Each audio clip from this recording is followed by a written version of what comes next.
Thank you, Senator Hassan. Senator Cortez Masto. Thank you, Mr. Chairman. Welcome. Congratulations to the nominees, and welcome to your family members. Mr. Switzer, I want to start with you. As Deputy U.S. Trade Representative, you would be charged with overseeing U.S. engagement and negotiation for trade in services. I'm curious if you know what is the _1 U.S. services export. Tourism, I believe. That's a great answer because it is. It's travel and tourism. According to the U.S. Department of Commerce, travel and tourism is the largest service export for the United States, accounting for almost 20% of American services exports and 10% of all exports in 2024. In 2024, travel and tourism contributed $2.9 trillion. $2.9 trillion to the United States economy, and it supports more than 15 million American jobs. As a deputy USTR, what would you do to ensure that President Trump's blanket trade war on our allies, like Canada, does not cause further damage to America's travel and tourism industry, including the 300,000 Nevada jobs that this industry supports? Well, thank you for the question, Senator. Tourism is an important industry. The service industries are critically important for us.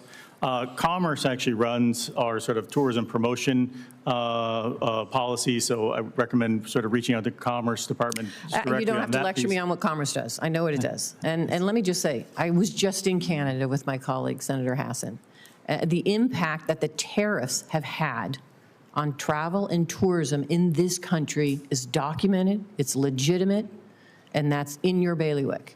And I need somebody that is going to be an advocate for addressing the impact that travel and tourism and the decrease in numbers and the negativity it is causing to our U.S. economy, to talk about how the tariffs are impacting trade. So my question to you is, what are you going to do about it?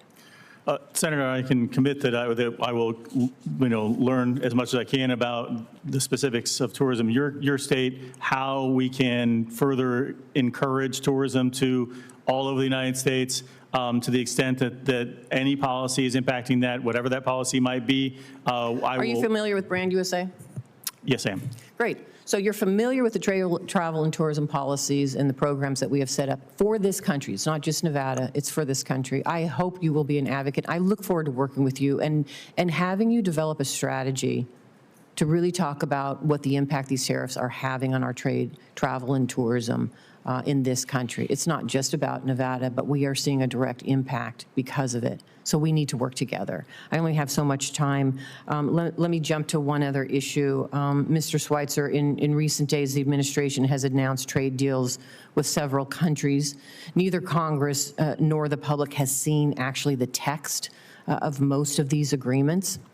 And what little has been issued by USTR and the White House has been honestly questioned or openly refuted by the countries we have actually claimed we've reached deals with.